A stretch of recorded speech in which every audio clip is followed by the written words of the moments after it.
so many founders who care about their clients over-deliver in the back end. They send extra resources to jump on unplanned calls. They personally step in whenever a client needs something. And they do all this because they genuinely care about their clients. And they believe that exceptional delivery is what drives things like referrals, upsells, renewals, etc. While that may be true, it's far from scalable, and it's just a recipe for you to get burnt out. Because the truth is that showing up for your clients randomly whenever you happen to have the time and energy doesn't actually compound or leverage into anything. It just costs you that time and energy. Because when a client receives something they expect, no matter how impressive, it still just lands as delivery, aka something that they paid for. And expected delivery, no matter how good, can't create the emotional peak that you need to really land to get the referral, the upsell, and the continuation yeses that will drive your LTV. What does create those emotional peaks is surprise. Specifically, the feeling a client has when they get something that they didn't expect, they didn't specifically pay for, and that feels like somebody genuinely invested a lot of time in putting together. So if you're a founder of a coaching or service-based business who works really hard for your clients, but you're not seeing the referrals, the renewals, and the upsells on the back end of your offer, this video is going to tell you exactly why and show you a system for fixing it. So let me first draw a line between two things that look really similar, but are actually completely different. Delivery is everything that you promised on a sales call. The calls, the resources, the support, the curriculum. And when you deliver these things well,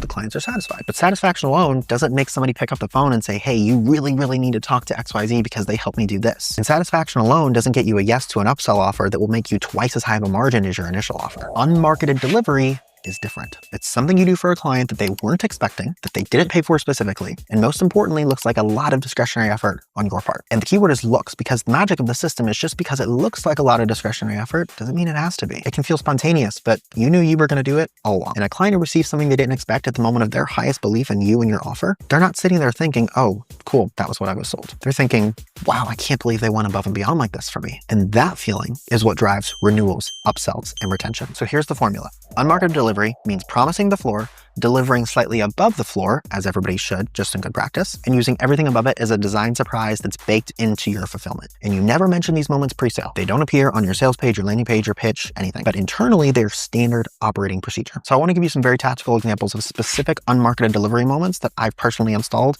in my clients' businesses recently. The first is what I call an AI personalized insight. If you watch one of my previous videos, you already know how to use AI to build a personalized onboarding experience for every client. This is a different use of the exact same concept, but it will get a totally different emotional response from your client. So let's say 2 or 3 days after a client purchases, before their first real call, they receive a personalized breakdown of where their business is likely stuck based on their answers, 3 specific things to watch for in the first couple of days or weeks in the program, and several action steps that will get them moving farther and faster. Again, all completely customized to them. And what they're going to feel is, wow, this program hasn't even started yet, and they're already giving me something very specific. And that feeling sets the tone for the entire engagement before the first call has even happened. And that one's fully scalable. It's one AI tool, one trained prompt, one person, done. Second example is what I call a micro audit. Somewhere between about week 2 and week 4 of every offer, after a client has had time to implement something very specific within a program, you or somebody on your team reviews, let's say, one specific asset that they're working with. Maybe it's a sales page, maybe it's an email sequence, maybe it's their content strategy, maybe it's a process doc, maybe it's a nutrition tracker. And you're going to send a Loom video with 2 or 3 very specific observations and suggested improvements. And the clients didn't ask for it. It just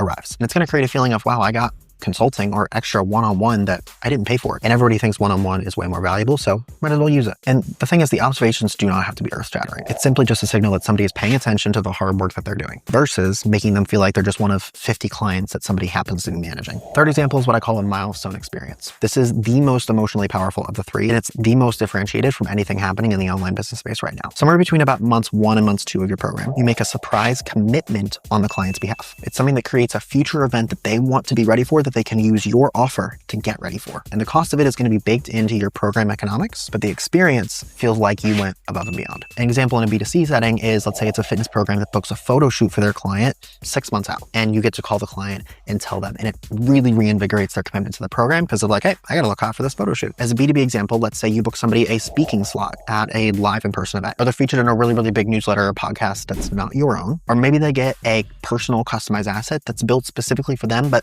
they can't yet use until they reach a certain milestone in the program. And here's what makes this moment so strategically valuable beyond the obvious. It creates a future goal that's now embedded in your program that belongs to the client. So they can't get this future goal that they really want without giving more discretionary effort to you and the results in the program. So the truth is, unmarketed delivery isn't about doing more. It's about doing the right things at the right moment that create the most belief for you to then leverage into the next opportunity. So if you want to know exactly when and how you could install unmarketed delivery moments into your fulfillment, make sure to comment the word audit below, and I will send you a fully customized breakdown of the back end of your business and tell you exactly how you can be making more profit from every single client that you close.